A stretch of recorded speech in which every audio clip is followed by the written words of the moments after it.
விழா குழு தலைவர்களே, சிரேஷ்ட பேராசிரியர் நித்யானந்தன் அவர்களே,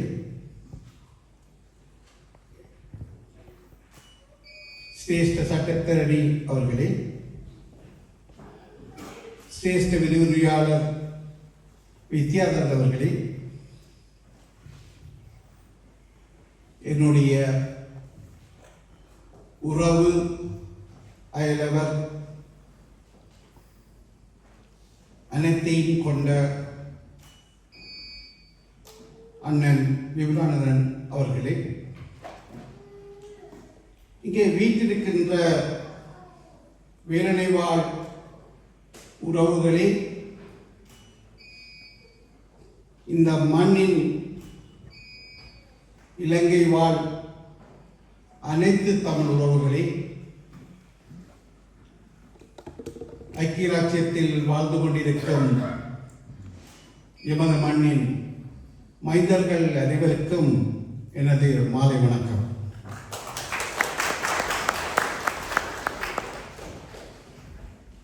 இங்கே என்னை பற்றி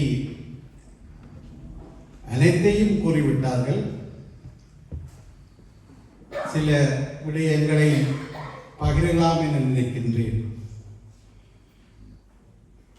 எனது ஆரம்ப கல்வி வேலனை கிழக்கு மகா வித்தியாலயம் 5ஆம் ஆண்டு வரை அங்கு படித்தேன். 2ஆம் தர கல்வி யாழ்ப்பாணம் பலியோவான் கல்லூரிக்கு நான் சென்றடைந்தேன். 6ஆம் வகுப்பிலிருந்து எனது உயர்தர வரை பலியோவான் கல்லூரியில் படித்தேன். அதன் பின்னர் அங்கிருந்து கொழும்பு பல்கலைக்கழகம் சட்ட பீடத்துக்கு சென்றேன். இலங்கையின் உயர் நீதிமன்ற சட்டத்தரணியாக சத்திய பிரமாணம் செய்தேன். அப்பொழுதுதான் எனக்கு ஒரு சிறந்த சிரேஷ்ட சட்டத்தரணி ஒருவர் கிடைக்கப்பெற்றார். அவர்தான் காலம் சென்ற குமார் பொன்னம்பலம் ஐயா அவர்கள்.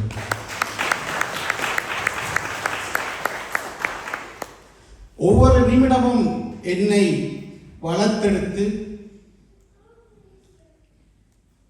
எனக்கு தக்க ஆலோசனைகள் வழங்கி 5 ஆண்டுகள் அவருடன் நான் பணிபுரிந்தேன். நான் பணிபுரிந்த 5 ஆண்டுகளும் பயங்கரவாத தடை சட்டத்தின் கீழ் கைது செய்யப்பட்டிருந்த தமிழ் கைதிகள் மட்டுமல்ல, சிங்கள மொழி பேசுகின்ற கைதிகளும் சிறைச்சாலைகளில் அடைக்கப்பட்டிருந்தார்கள். சுருங்கக்கூறி இன்றைய ஆட்சியாளர்களின் தோழர்கள் குமார் பொன்னம்பலம் ஐயா அவர்கள் பயங்கரவாத தடைச்சட்ட வழக்குகளில் எவரிடமும் பணம் பெற்றுக் கொள்வதில்லை. இலவசமாகவே சட்ட தரணியாக தனது கடமையை புரிந்து வந்தார். அவருடன் நானும் கனிஷ்ட சட்டத்தரணியாக இருந்தபடியால் நானும் பணம் பெற்றுக் கொள்ளவில்லை. இலவசமாகவே அனைத்து கைதிகளுக்கும் நாங்கள் வழக்காடினோம். இன்றைய ஆட்சியாளர்களின் ஒரு முக்கிய வழக்கு ஒன்று கேகாலை மேல்நீதிமன்றத்தில் நடந்தது. புத்தபிக்கு ஒருவர் 4 ஆட்சியாளர்களின் தோழர்களினால் சுட்டுக் கொல்லப்பட்ட வழக்கு. குமார் பொன்னம்பலம் ஐயா அவர்களும் கனிஷ்ட சட்டத்திற்காக நானும் அந்த வழக்கில் இலவசமாக வழக்காடி அவர்கள் 4 பேருக்கும் விடுதலை பெற்றுக் கொடுத்தோம். கிட்டத்தட்ட 1000க்கு மேற்பட்ட தமிழ் கைதிகள் வழக்குகளை நாங்கள் ஆஜராகியிருந்தோம். இங்கே பேராசிரியர் குணா வித்யானந்தன் அவர்கள் கூறினார், அவரை இன்றுதான் நான் நேரடியாக சந்தித்தேன். ஆனால் அவர் யார், எப்பொழுது கைது செய்யப்பட்டார், 83ஆம் ஆண்டு இனக்கலவரத்தில் எப்படி தப்பினார், அங்கிருந்து மட்டக்களப்பு சிறைச்சாலைக்கு எப்படி எடுத்து செல்லப்பட்டார், அங்கிருந்து எப்படி அவர் விடுதலை செய்யப்பட்டார் என்ற அனைத்து செய்திகளும் அக்காலத்தில் பத்திரிகைகளில் முதல் பக்க செய்திகளாக வந்து கொண்டிருந்தது. அப்படிப்பட்ட ஒருவர் இங்கே எனது சேவை நலன் பாராட்டு விழாவில் கலந்து கொண்டு என்னை வளமாக வாழ்த்தி பேசியதற்கு எனது முதற்கண் நன்றியை தெரிவித்துக் 97ஆம் ஆண்டு நீதிபதியாக வந்தேன். ஆனால் சட்டத்தரணியாக நான் இறுதியாக வழக்காடிய வழக்கு கிருஷாந்தி குமாரசுவாமி வழக்கு. அந்த வழக்கை கொழும்பு நீதவான் நீதிமன்றத்தில் 3/2/1997 நான் கடைசியாக ஆஜராகிய வழக்கு. 5/2/4 இலங்கை சுதந்திர தினம், 5/2 மாதம் 97ஆம் ஆண்டு நீதித்துறையில் என்னுடைய காலடி பதித்தது. நான் நீதித்துறையை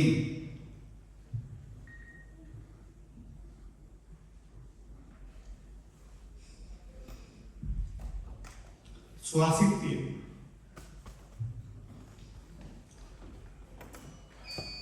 எனது குடும்பத்தை விட,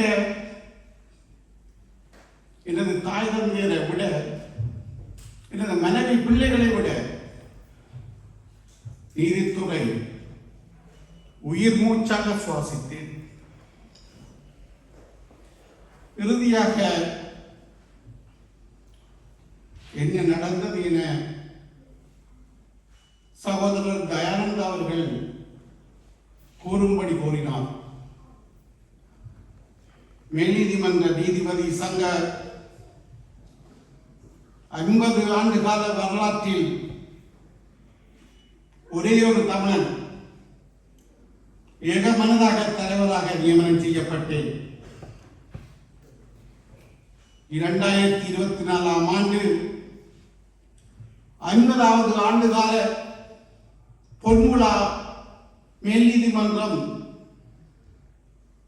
விழா நடந்தது.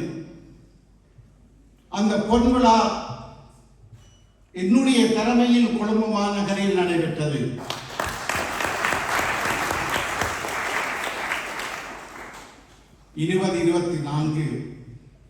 செப்டம்பர் மாதம் 21ஆம் தேதி ஆட்சியாளர் ஜனாதிபதி பதவியை பெற்றுக் கொண்டார். கடிதம் எழுதினேன், உரிமையுடன் கடிதம் எழுதினேன். மேல் நீதிமன்ற நீதிபதி சங்க தலைவராக எனது நிறைவேற்று குழு உங்களை சந்திக்க விரும்புகிறது என கடிதம் எழுதினேன். மதிப்பளித்தார். கார்த்திகை மாதம் 28ஆம் தேதி 2024 எங்களுக்கு சந்திக்குமாறு அழைப்பு விடுக்கப்பட்டது. எனது தலைமையில் 10 நீதிபதிகள் கலந்து கொண்டோம். ஆட்சியாளரை ஜனாதிபதி செயலகத்தில் சந்தித்தோம். நான் ஒருவர்தான் தமிழர். என்னுடன் வந்த சிங்கள சகோதரர்கள், உனது ஓய்வு சம்பந்தமாக நீ கதைக்க வேண்டாம், நாங்கள் கதைக்கிறோம் என கூறி 61 வயசு தை மாதம் 20ஆம் தேதி 2025 வரப்போகின்றது. மொத்தமாக 90 நீதிபதிகள் இருக்கின்றார்கள். அதில் முதலாவது இடத்தில் நீதிபதி இளஞ்செழியன் இருக்கின்றார். நீதிமன்ற லீவ் வருகின்றது, கிறிஸ்துமஸ் லீவு வருகின்றது, புதுவருட லீவு வருகின்றது. எனவே அவருடைய நியமனத்தை ஞாபகப்படுத்தி ஜனாதிபதிக்கு தெரிவித்தார்கள். என்னுடன் நின்று படம் எடுத்தார். படங்கள் தற்சமயமும் என்னிடம் இருக்கின்றன. ஜனாதிபதியா வந்தவரை முதலாக சந்தித்த நீதிபதியும் நான் தான். சந்தோஷமாக கதைத்தார். ஆனால் தை மாதம் 12ஆம் தேதி மேன்முறையீட்டு நீதிமன்றத்தில் இருந்து 4 நீதிபதிகள் உயர் நீதிமன்றம் நியமனம் பெற்றார்கள். 4 வெற்றிடம் மேல்முறையீட்டு நீதிமன்றில் நான் 1வது மேல் நீதிமன்ற நீதிபதியாக இருக்கின்றேன். 8 நாட்கள் தான் இருக்கின்றன. 61 வயது முடிவடைவதற்குள் பதவி உயர்வு வழங்கப்பட வேண்டும். அதான் சட்டம். 8 நாட்கள் 12ஆம் தேதி வெற்றிடம், 20ஆம் தேதி தை மாசம் என்னுடைய ஓய்வு, என்னுடைய கஷ்டகாலம். 13ஆம் தேதி ஜனாதிபதி தோழர் அனுரகுமார திசநாயக்க சீனா சென்றார். 18ஆம் தேதி சனிக்கிழமை வந்தார். 19ஆம் தேதி ஞாயிற்றுக்கிழமை, 20ஆம் தேதி காலை நான் நீதிமன்றத்தை விட்டு வெளியேறினேன். எனக்கு பதவி உயர்வு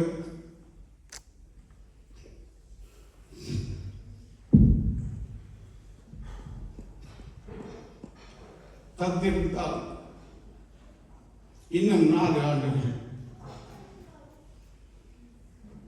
2 ஆண்டுகள் மேன்முறையீட்டு நீதிமன்றம், 2 ஆண்டுகள் உயர் நீதிமன்றம்.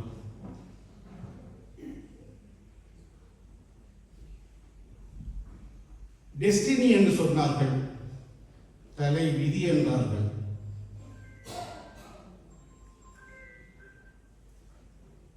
நீதிமன்றத்தை விட்டு வெளியேறிவிட்டேன். 4 கடிதங்கள் எழுதினேன். நான் விரும்பி ஓய்வு பெறவில்லை, கட்டாயப்படுத்தி ஓய்வு பெறப்பட்டேன் என 4 கடிதத்துக்கும் எனக்கு பதில் கிடைக்கவில்லை. ஆனால் நான் ஜனாதிபதி நல்லவர், நான் நீதிபதி, யாரையும் குறை சொல்லக்கூடாது. குறை சொல்லும் இடத்தில் நானும் இல்லை. அவர் ஏன் தரவில்லை, எங்கே தவறு நடந்தது, ஏன் நிவர்த்தி செய்யப்படவில்லை என்று கூட அது நிவர்த்தி செய்யப்படலாம், அந்த சிந்தனையும் இல்லை. அது சம்பந்தமாக நான் பின்னுக்கு தெரியவும் இல்லை. ஏனெனில் என்னுடைய நீதிமன்ற பதிவாளர் தான் கதிரூபன் இங்கே பேசினார். நீதி, நியாயம், சட்டம், நீதிமன்றம், இந்த 4 தான் நான் வாழ்க்கையிலே தலை குனிந்தேனே ஒழிய ஒரு இன்னொன்றுக்கும் நான் தலை குனிந்ததாக வரலாறு இல்லை. அப்படிப்பட்ட வரலாறு எழுதப்படவும் கூடாது. பலர் சொன்னார்கள் போய்க்கதை. சட்ட ரீதியாக எனக்கு தர வேண்டிய உரிமையை கேட்டு உரிமை மறுக்கப்பட்டது, அவ்வளவுதான். ஆனால் யாரையும் நான் கூற சொல்லவில்லை. நீதித்துறை புனிதமானது, எனது நீதித்துறை புனிதமானது. ஐயா பேராசான் நித்யானந்தன் கூறிய நீதித்துறை எனக்கு தெரியாது. பட் எனது நீதித்துறை மிகவும் புனிதமானது.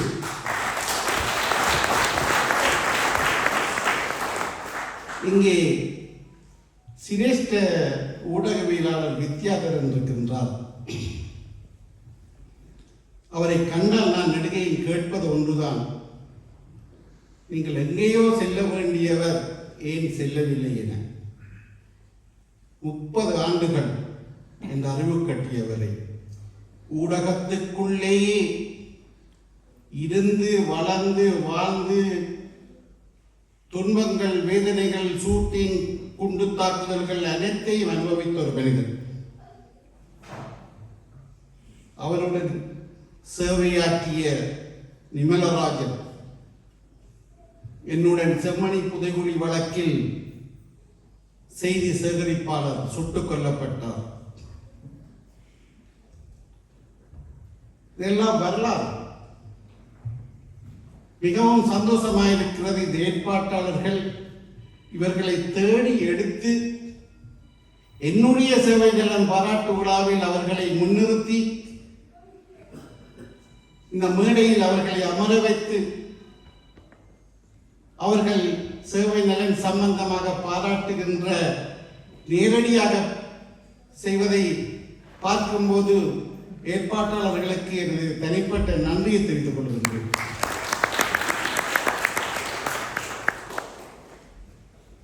நான் முதலாக பார்த்த கொலை 78 என நினைக்கின்றேன். இன்பம் செல்வம் கொலை செய்யப்பட்டு மண்டதீவு சந்தியில் போடப்பட்டிருந்தார்கள். அப்பொழுது நான் பரியோவான் கல்லூரியில் இருந்து விடுதியில் இருந்து வீட்டுக்கு சென்று கொண்டிருந்த முதலாவது திருக்கொலை. நான் முதலாவதாக பார்த்த வழக்கு கொட்டிமணி தங்கத்துறையினுடைய வழக்கு. 83ஆம் ஆண்டு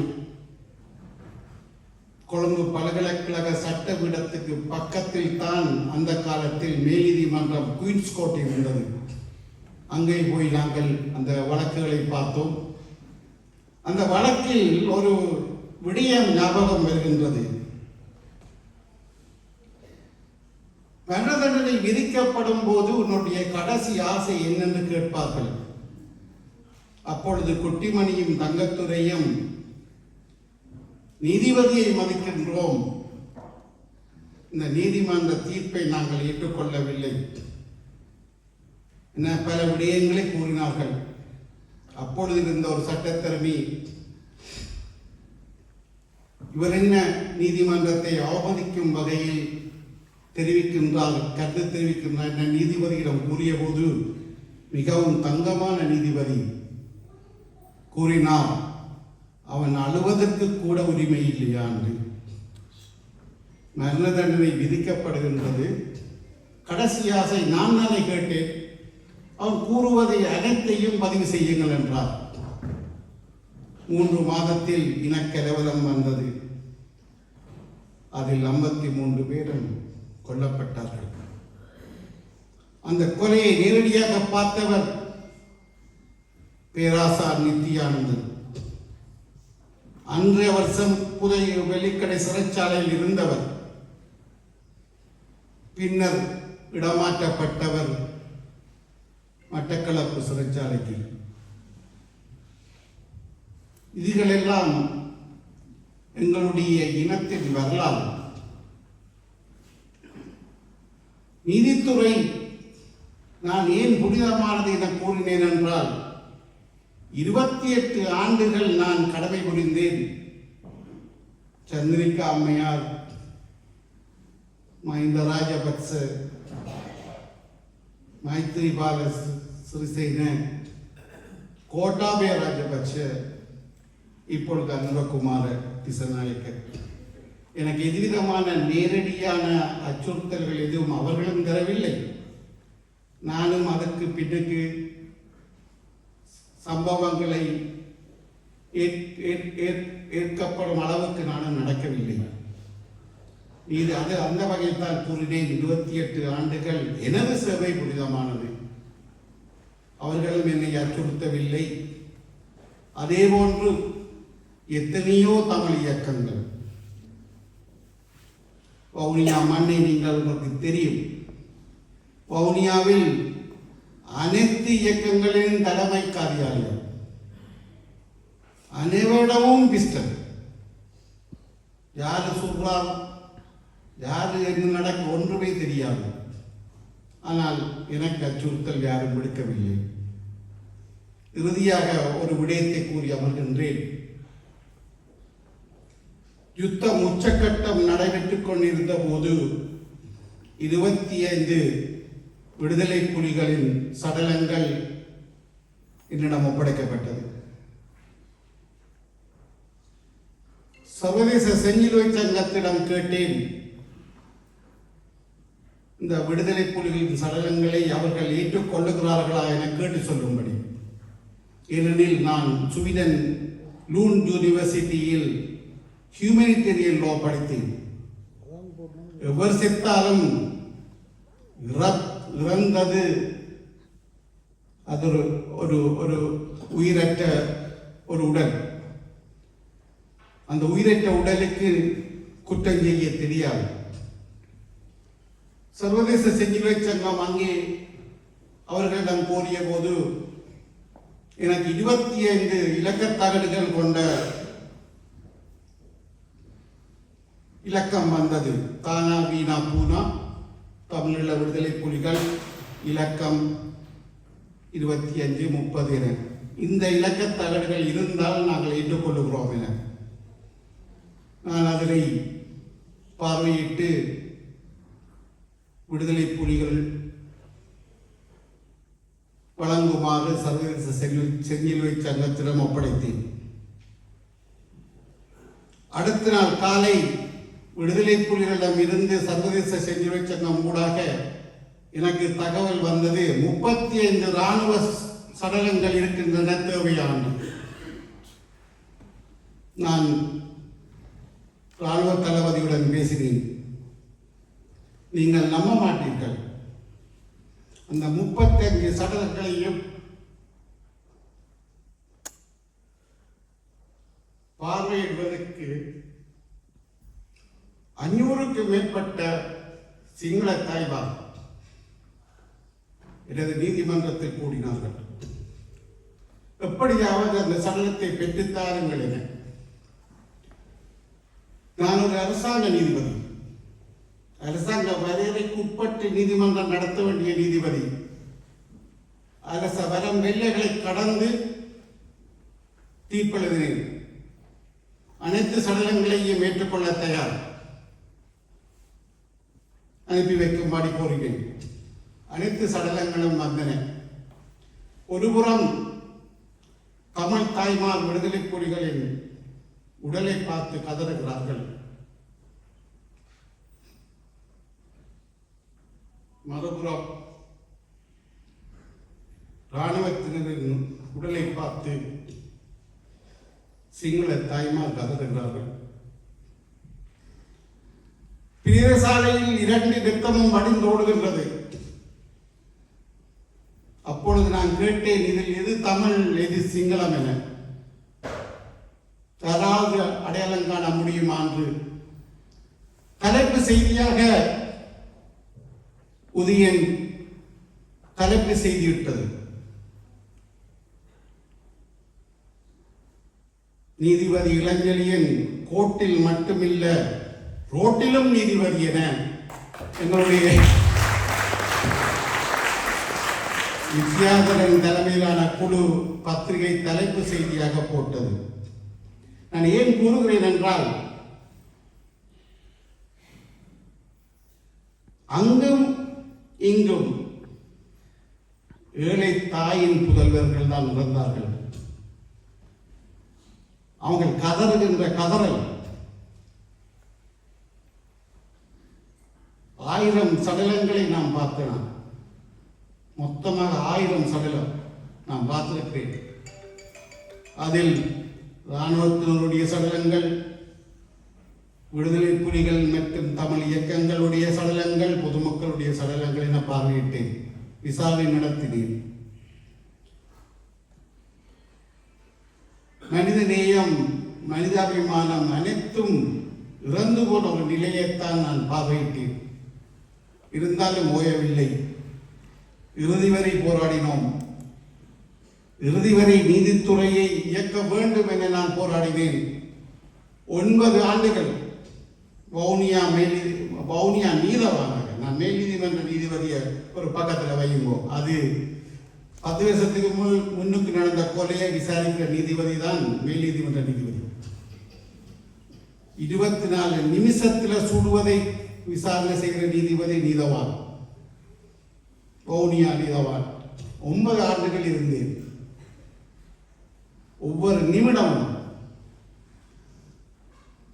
நான் வீதியில் பண்டாரிக்குளம் குருமங்காடு வீதியில் வந்து கொண்டிருந்த போது துப்பாக்கி பிரயோகம் கேட்கின்றது.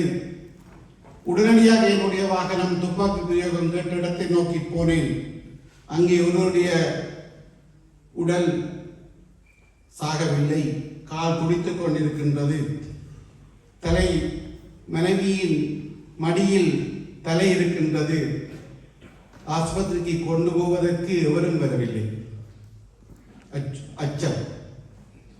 உடனடியாக ஆம்புலன்ஸை அழைத்து நான் ஆளை அனுப்பினேன். அவர் பின்னர் இறந்து விட்டார். 24 நிமிடத்தில் பார்வையிட்டேன். அதே போன்று செம்மணி புதைகுழியில் எலும்பு கூடுகளையும் பார்வையிட்டு விசாரணை நடத்தினேன். காலத்தின் சோதனை. கடவுள் என்றார்கள், எனக்கு கடவுளும் கண்டிருக்கவில்லை. என்னுடைய நண்பர் கூறினால், செழியன் நல்லதுக்குத்தான் உனக்கு பதவி ஒரு கிடைக்கவில்லை என்று. எனக்கு அதுவும் விளங்கவில்லை. இருப்பினும் நான் நீதித்துறையை நேசிக்கின்றேன், சுவாசிக்கின்றேன். இந்த ஏற்பாடு செய்த எனது சகோதர நடா சிவராஜா, அவருடன் சேர்ந்து ஏற்பாடுகள் செய்த வேலனை மத்திய மகாவித்தியாலய ஒன்றிய தீவக அனைத்து ஏற்பாட்டாளர்களுக்கும் தனிப்பட்ட முறையில் எனது குடும்பம் சார்பாகவும் என் சார்பாகவும் நன்றிகளை தெரிவித்துக் கொள்கின்றேன். இந்த மேடையில் இருக்கின்ற பெரியவர்கள்,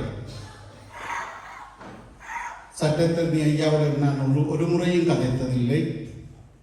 நித்யானந்தன் ஐயாவுடன் ஒரு முறை கூட நான் கதைத்ததில்லை. தயானந்தா நண்பருடன் கதைத்ததில்லை. அவரை பற்றி நிறைய தெரியும். அவர் கொடிகட்டி பறந்த ஒரு ஊடகவியலாளர். எங்களுடைய சிறிய காலத்தில் அவருடைய பெயர் ஒவ்வொரு நாளும் கேட்கின்ற ஒரு ஊடகவியலாளராக இருந்தவர். ஆனால் நேரடியாக கதைத்ததில்லை. மற்றும் எனது உறவுக்காரர் விபுலானந்தன் ஐயா இருக்கிறார். ஆகவே வேலனை மக்களுக்கும் இந்த ஏற்பாடு செய்தவர்களுக்கும் முதற்கண் நன்றியை தெரிவித்து, யாரு ஏற்பாடு செய்தாலும் எங்களுடைய நீதிபதியை பார்க்க வருவோம் என இங்கே கூடியிருக்கின்ற அனைத்து எனது இலங்கை வாழ் தமிழ் மக்கள்,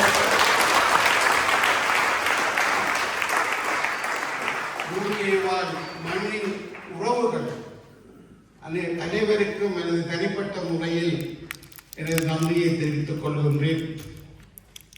சேவை நிலைய பாராட்டு விழாவில் எனக்கு இது 2வது சம்பவம். முதலாவது வவுனியாவில். அதன் பின் நீங்கள் நம்ப மாட்டீர்கள், கடந்த 10 மாச காலமாக நான் வீட்டை விட்டு வெளியேறவில்லை. வெறுப்பு. என்னுடைய பதவி தொடர்ந்து சேவையாற்ற கிடைக்கவில்லை என்ற வெறுப்பில் நான் 10 மாச காலம் வீட்டுக்குள் இருந்தேன். இப்பொழுதுதான் முதல் முறையாக வெளியேறி அந்த சந்தர்ப்பத்தை தந்த நடா சிவா அவர்களுக்கு தனிப்பட்ட முறையில் நன்றியை கூறி, மிகவும் பெரும் அளவிலாக இந்த ஏற்பாட்டை நடாத்திய ஏற்பாட்டு குழுவுக்கு நன்றியை கூறி, வேலனை, தீவகம், யாழ்ப்பாணம், UK என அனைவரும் இங்கே கூடியிருக்கின்றீர்கள். தனிப்பட்ட முறையில் நன்றியை கூறி, செம்மணி செம்மணி புதைகுழியில் டால்மன் என்னை தூக்கி நிறுத்தியது. அதனால் எனக்கு கிடைத்தது ஐக்கிய அமெரிக்காவினுடைய விசேட விருந்தினர் பதவியுடன் கௌரவ பிரஜா உரிமையும் ஒரு நாள் மேயராகவும் என்னை அங்கே ராஜாங்கத்திற்கு நிறுத்தியது. வவுனியா மண் என்னை நேசித்தது. 9 ஆண்டுகள் வவுனியா சீர்குலைக்கப்படாது, அங்குள்ள கல்வி சமூகத்தினுடைய கல்வி சீரழிக்கப்படாது, அவர்களை காப்பாற்றுவதற்கு 24 மணி நேரமும் எங்களால் இயன்ற முழு சேவையையும் செய்தோம். நண்பர் கஜரூபன் சொன்ன மாதிரி ஒரு தொலைபேசி அழைப்புதல் வந்துச்சு. 4 வீடுகள் கொள்ளையடித்து இருக்கின்றார்கள், உடனடியாக இதை செய்ய முடியுமா என்று உடனடியாக அனைத்து படப்பிரிவையும் இறக்கி பண்டாரிக்குளம் கிராமம் முற்றுமுழுதாக சுற்றி வளைக்கப்பட்டு இரவு 1 மணியிலிருந்து பண்டாரிக்குளம் மக்களும் இராணுவத்தினரும் போலீசாரும் சுற்றி வளைத்து அனைவரையும் கைது செய்தார்கள். அவர்கள் அனைவருக்கு நான் வழங்கிய தண்டனை 38 ஆண்டுகள். அவர் ஒருவர் கூறினார், போகும்போது நான் வந்தால் உன்னை கொல்லுவேன் என்றார். நான் சொன்னேன், உனக்கு இப்ப 45, 38 கூட்டினா உனக்கு 78, எனக்கு 43, 38 கூட்டினா எனக்கு 74. 2 பேரும் நீதிமன்றத்துக்கு வெளியாக சந்திக்கப்படக்கூடிய. ஆனால் நான் நேசிக்கின்ற மண் கிழக்கு மாகாணம், மனசால நேசிக்கிற மண் கிழக்கு மாகாணம். அங்கே பலமான ஒரு ஆள் இருக்க வேண்டும். திருகோணமலையில் 8 ஆண்டுகள் நான் கடமை புரிந்தேன். அந்த மண்ணை காப்பாற்றுவதற்கு அங்கே பலமான ஒரு பதவி அதிகாரத்துடன் ஒரு ஆள் இருக்க வேண்டும். அதை இறுதி வரை நான் கடைபிடித்தேன். இறுதியாக கல்முனையில் இருந்தேன். இஸ்லாமிய சகோதரர்கள் நெருங்கி என்னுடன் பழகினார்கள். இனம், மதம், மொழி அனைத்துக்கும் அப்பாற்பட்டு சம உரிமை, சமத்துவம், சமாதானம் என்ற ஒரே கொள்கையுடன் நீதிபதி என்ற தொழிலை புனிதமாக நிறைவேற்றியுள்ளேன் என்ற திருப்தியுடன் நீங்கள் இன்றைய செல்வநிலை பாராட்டி எனக்கு இத்தகைய